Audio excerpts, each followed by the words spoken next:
All right, take this linear system here. Now, if we want to solve a big linear system like this, we're not used to doing this. We're used to solving small 2x2 linear systems with 2 variables and 2 equations. And we've got some great tricks for doing that. We can do it analytically, substitution or linear combination. Or we learned an excellent shortcut by we can graph the lines and really quickly, remember we graph the 2 lines, and then on our calculators we can do second calc 5 triple enter, and it finds the intersection very quickly. That's the easiest way to do it. But for bigger systems like this, the algebra starts to get a little bit cumbersome. Now we could talk about ways to reduce this system and solve it, but that's a little bit old school. We don't really do that stuff so much anymore because we don't need to. We can solve this using matrices in a much easier way. Now what I want you to do, let's think about this. If we could separate, look at how this thing is arranged, this linear system. Our goal is going to be to separate this into a matrix equation instead of a regular old system of linear equations. Okay? And before we do that, let's take just a second and let's review what we talked about yesterday. If I've got a matrix equation like this, let's say we've got matrix A times matrix X equals matrix B. We got to this, right? Solving this? Yeah. Okay. How did we solve that? Multiply 1 over A. Okay, so yeah, we're going to do, now normally we would do the matrix equivalent. Let me have all phones and iPods away, completely away, like in bags or pockets or, okay. Normally, if these were numbers instead of matrices, we just divide both sides by A, right? But dividing by A, remember, is the same as multiplying by the reciprocal of A, which is the multiplicative inverse. So that's how we got to our matrix equivalent of division. We can't divide matrices like we divide numbers, but the way we divide matrices is by multiplying from the left by the inverse, right? So if I multiply both sides, and then, let's see, I'll be tricky here. Watch this. Oh, that's not tricky.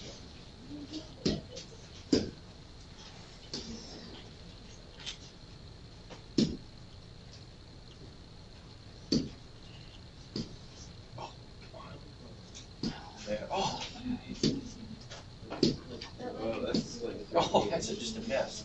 I thought I was being really tricky.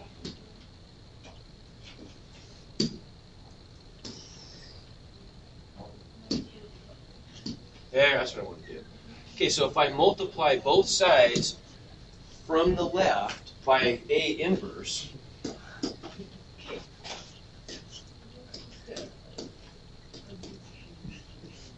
okay,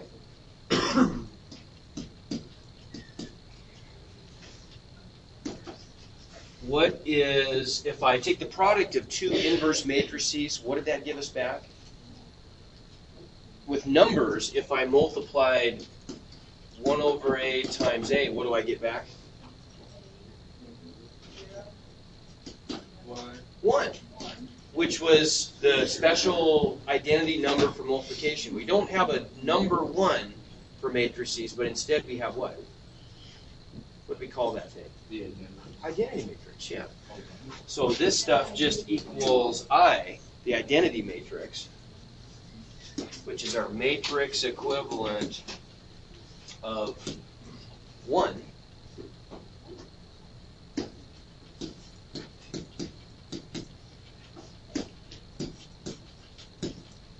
Right? And then I times X is just X. Right? So we end up with, oh, it's not going to work. Oh, well. Yeah. Oh, thanks.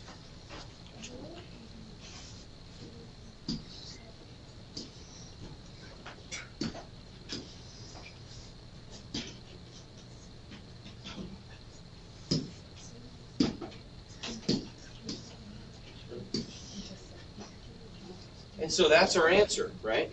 Yeah. The variable matrix that we were trying to solve for just equals inverse of matrix A times matrix B. Okay? Now, we want to try to apply that same kind of a strategy to our linear system. Now, look at this here, what we've got. We've got these 3 terms to the left of the equal sign, another 3 terms, another 3 terms, and we see this repetitive pattern. As long as I write all of the linear equations in standard form, meaning I'm going to put the variables in alphabetical order and put the constants on the other side of the equal sign, notice that I always get an x term, a y term, and a z term. And if I were missing one of those terms, I really could still put it there with a 0 coefficient, couldn't I? Right? So is there a way that we can separate this into 2 matrices? Keeping in mind, if we think back to how we multiply matrices, are there 2 matrices I could multiply to get this? To get a 3 by 3? Well, there are. We could, I'm going to write these negative signs as negative 1s. I normally wouldn't do that, but you'll see why here in a second. If I just kind of focus on the coefficients, the red coefficients, I could pull all those into a square 3 by 3 matrix, which we're going to call the coefficient matrix. Negative 1, positive 2, negative 3, 2. Everybody see this?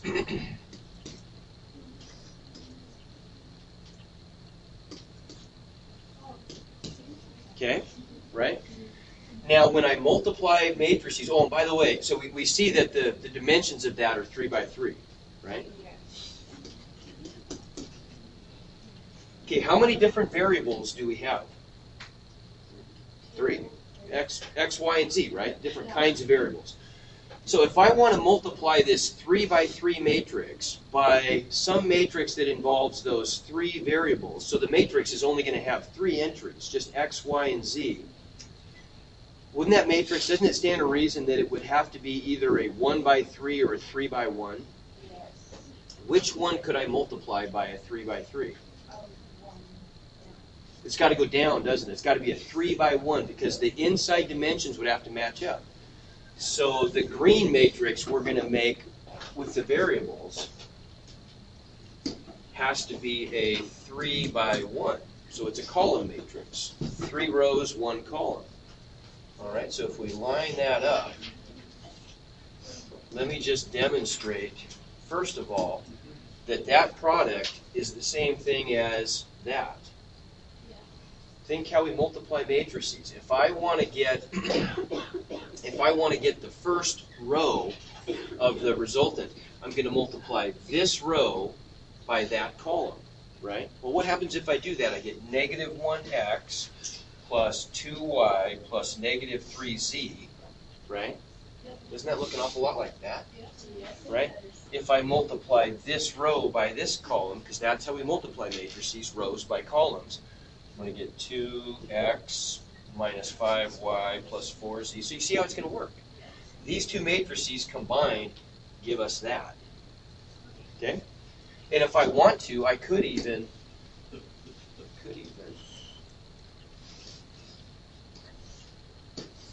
that. I could even think of those as being matrices where this whole first row is just one big entry that we get by multiplying that row by that column. Right? For example. Thank you. And so,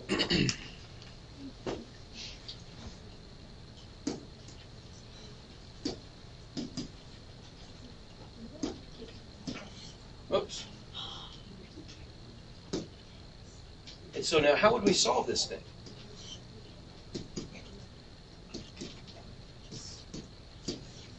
Because our whole goal here is to solve for the values of x, y, and z, right? That's the whole point of solving a linear system. I want to be able to solve for what is x, what is y, and what is z. Well, if we call this coefficient matrix,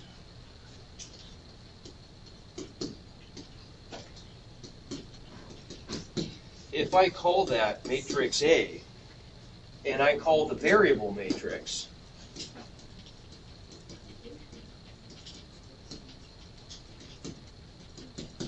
I call that just X, how about? Capital X, that looks like a variable.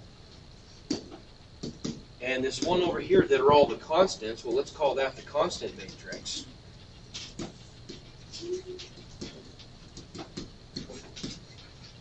If I call that B, that's identical to the problem we just did, isn't it? Right? We solve for X by just multiplying both sides by the inverse of A from the left. And we don't have to go through all this work anymore. We just know that when we do that, that's the answer I get. Right? We can now think of this as our matrix equivalent of dividing. If I multiply from the left by A inverse, I know what's going to happen. That A inverse times A is going to become a matrix 1, and so it just goes away.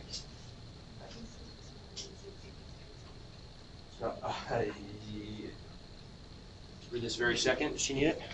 Yeah. Okay, just a second. Okay, so then if we go back to this problem here, if I want to solve for the variable matrix X, I already know what to do.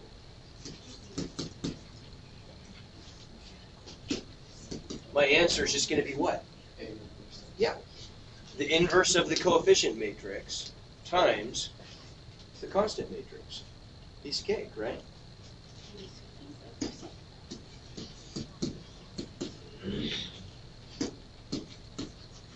Okay, so let's do that with our calculators. And here's the good stuff. This is where you can see how easy this whole thing gets.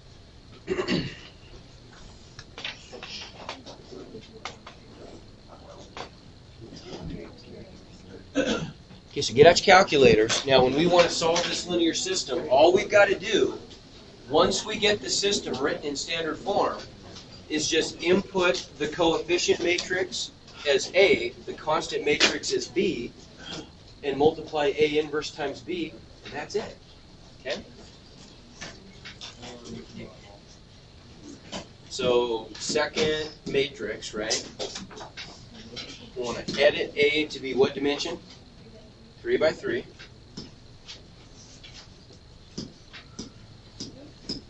And then just put in all the coefficients.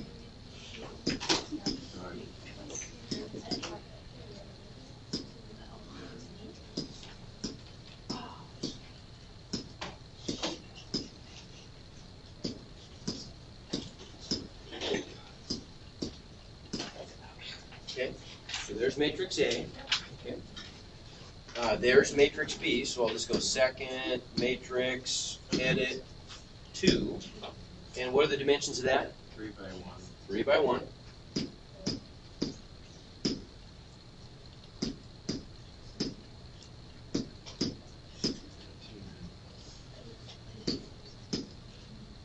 Okay. And then just quit. Now what? Matrix A. Okay, pull up matrix A. So second matrix 1. Inverse. Invert it. Hit the inverse button. Times. Pull up matrix B. Hit enter. And there it is. Now what's that telling me? What? X, Y, Z. Yeah. This is the variable matrix. So that's the value of X, Y, and Z. How about that? Yes, ma'am.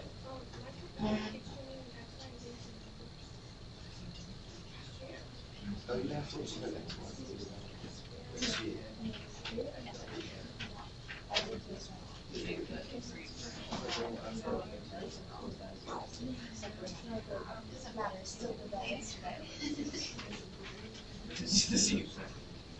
What were you trying to do?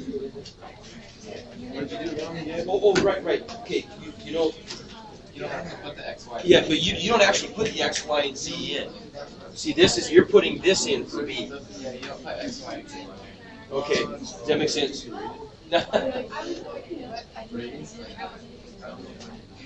Okay, and Brandon, here's why. Because remember what you're doing. See, you're solving for the variable matrices in terms of inverse of coefficient and constant. Right? We just got those. Okay, B is the Okay, answer we got. did everybody get that? Did it work? try another one. Let's try another one. No, we did two. See, A and B is all we need, and then A and B equals the variable. If we really wanted to, we can just cut out that variable. That's just for like our own purposes.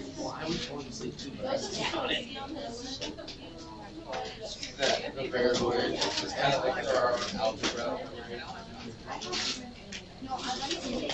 Okay, try that one real quick.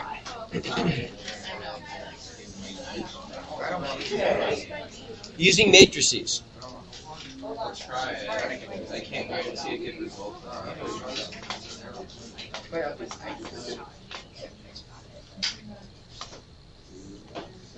Well,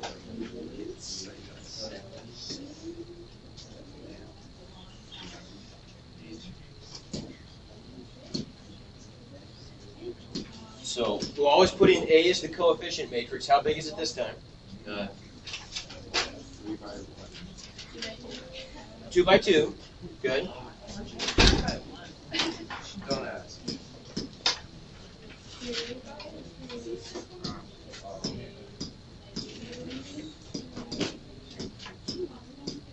Okay, does everybody see that that's the coefficient matrix? Okay. 7, 3 is the first row, 14, -4 is the second row. Okay, we'll quit. Or actually, we just go matrix, second matrix, edit. Let's put in this constant matrix, B. Now what should that be? 2 by 1. 2 by 1. And it's just 11, 2. Oops. 111. Okay, Yeah. now what? A first times B. Okay, now I can even watch this trick. If I go second entry, that's the last thing I did. Oh, wow. About that. Okay. Okay, but that's an ugly looking decimal. Okay, oh, hang on. I probably don't want that to be a decimal. What if they want an exact answer? It's a fraction. You have a Fraction. little math Ah, program. good. Math, convert to fraction. There it is. I've never seen Right, let's check. Let's just make sure. Wow. Where's how about that? We got it. I got it. Okay, good. I know what I'm doing. Dude. Okay, I want to do. Okay, do that one. Which one? That one? That one.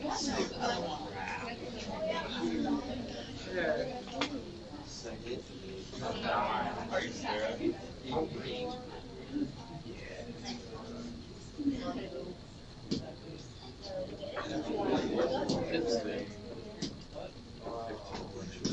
Okay, so when I put in, question for you, when I put in the coefficient matrix A, what are the dimensions?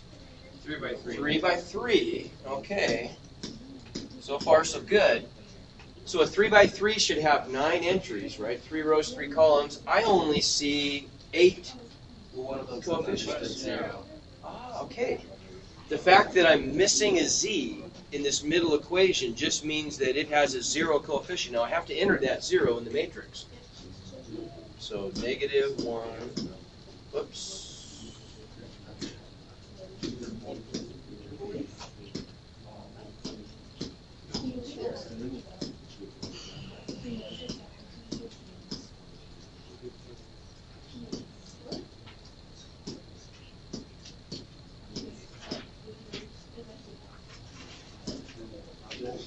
Okay, look good? Everybody got that for the coefficient matrix? Okay. Second matrix. Really? It's like 3 by 1. It's a 3 by 1.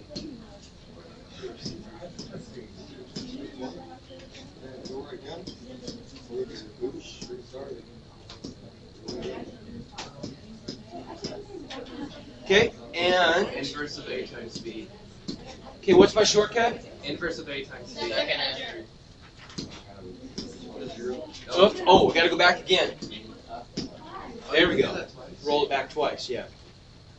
Enter. There they are. Okay. It is. Okay, but here's a problem. Would that it were that easy. Try this. things are going to blow up. Well, I want to explain why. Okay.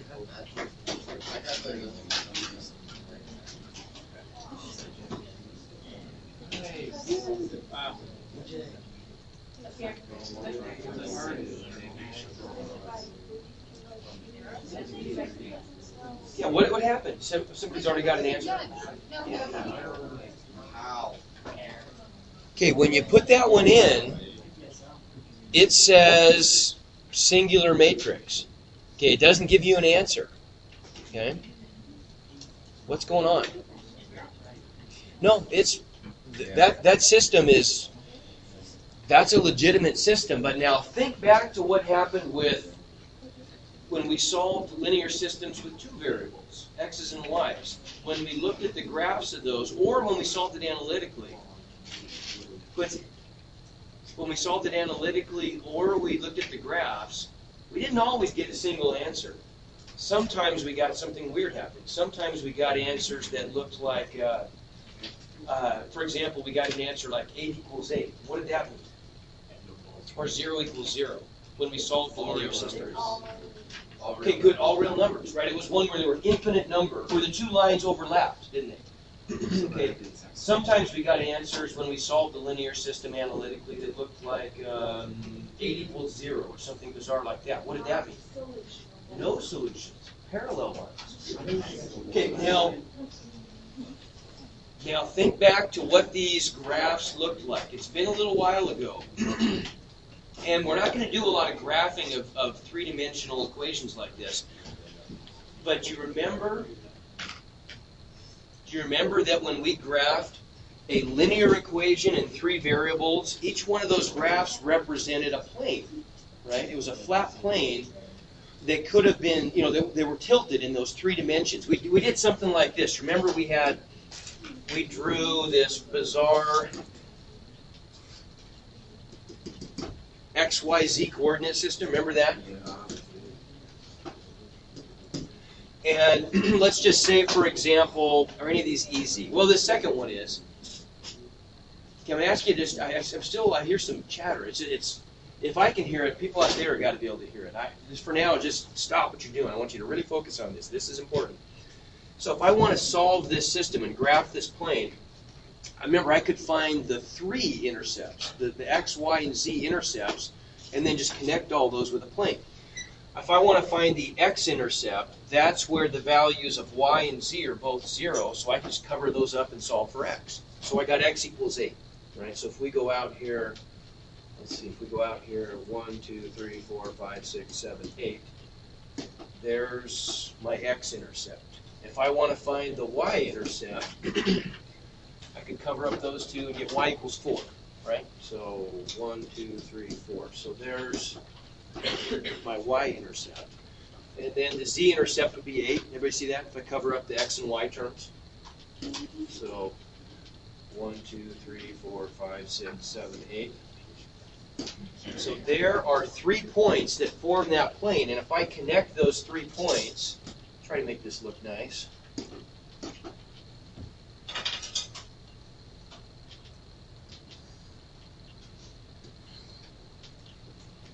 Okay, then you see how that works? I get something that's kind of like, how would I sort of,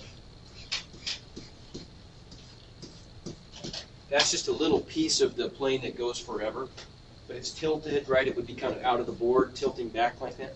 So each one of these 3 equations represents a plane. Now normally when we got answers that were an ordered triple, we got answers, all those other ones we just did, we'd get back an x, a y, and a z value. Well, that would be kind of like this. What if we look at the intersection of this wall of the room and the ceiling and the back wall? If I look at those 3 intersections, isn't it that single point up there in the corner? Right? So normally when 3 planes intersect, they're going to intersect at a single point like that. But what if we had something a little different? What if we were going to intersect, say, the ceiling and this wall and another plane that went kind of at an angle, at a 45-degree angle, that hit the other 2 right at that line, at that joint up there? Those wouldn't intersect at a single point. They would intersect in a line, right? And so there would be an infinite number of points where they intersect. Or what if I did the ceiling, the floor, and then the floor of the second hall? Instead of, right, so they're 3 parallel planes. Those would never intersect. So stuff like that can happen with planes also. So we got to know then what's going on with this system. Something's going on here that's a little different than just the other two. One of those two things. But the problem is, which one? We don't know. We don't know which one's happening. Quickly, let's do one more like this, and then we'll go back and I'm going to show you a trick for finding out. Well, tell you what, don't even do it because you're going to get the same answer. I promise you. If we did this same example,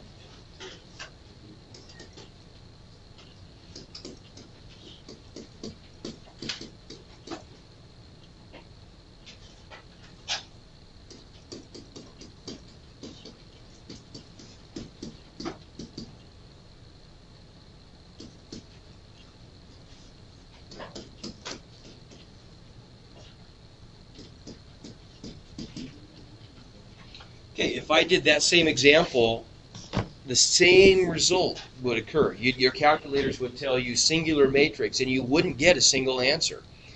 Okay, but there are two different things going on here, and it's not telling us. Now, there's a tricky way on the calculator that you can get it to tell you the answer every time. And how many of you have done this stuff before, maybe in chemistry? Has anybody done this linear system stuff?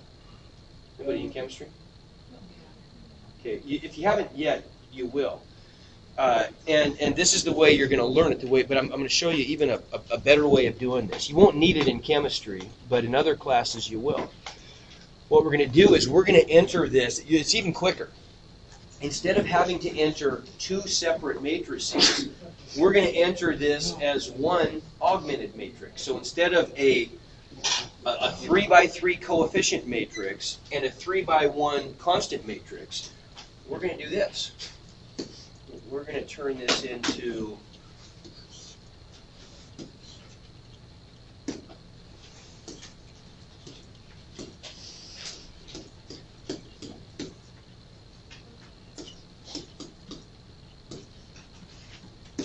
combine them into one. Okay? Combine them all into one, and I'll show you what to do. So do that first. So we're going to call this matrix A.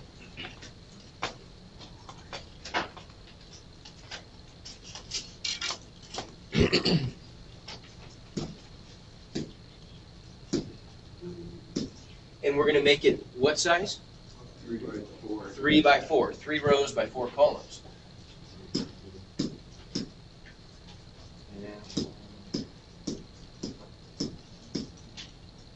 4.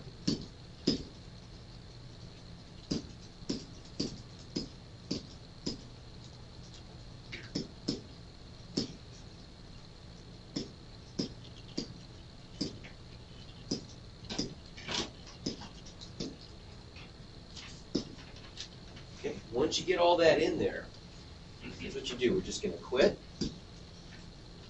We're going to go to the matrix menu, and we're going to scoot over matrix screen. We'll scoot over to math, and we're going to go all the way down to option B.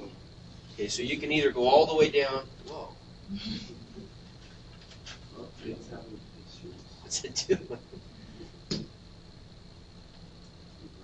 I don't know what I did. That's a little strange. I've never seen it do that before. Huh. Huh.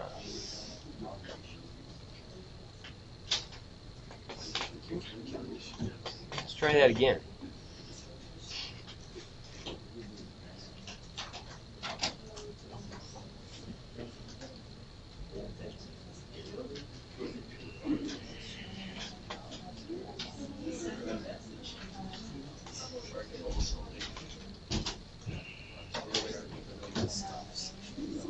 Okay, so it looks like I've still got it in there. Let's check and make sure.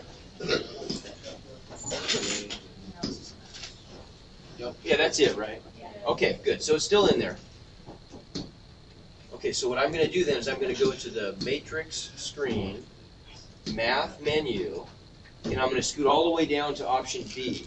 Now you can get a shortcut. If I just hit alpha B, it'll take me right down to it. That's the option I want. Let me go to it again. So second, matrix, and then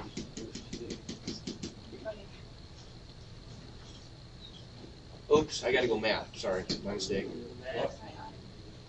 Math menu, and then if I go to B, there it is. RREF. Now what that means, I'm not going to get into all the specifics here, but what that means is reduced row echelon form. And so it's going to do a bunch of what we call row operations, and it's going to, for now, just think of it as being matrix magic. If I pull that thing up, and I want to do reduced row echelon form for matrix A, so I'll call it matrix A,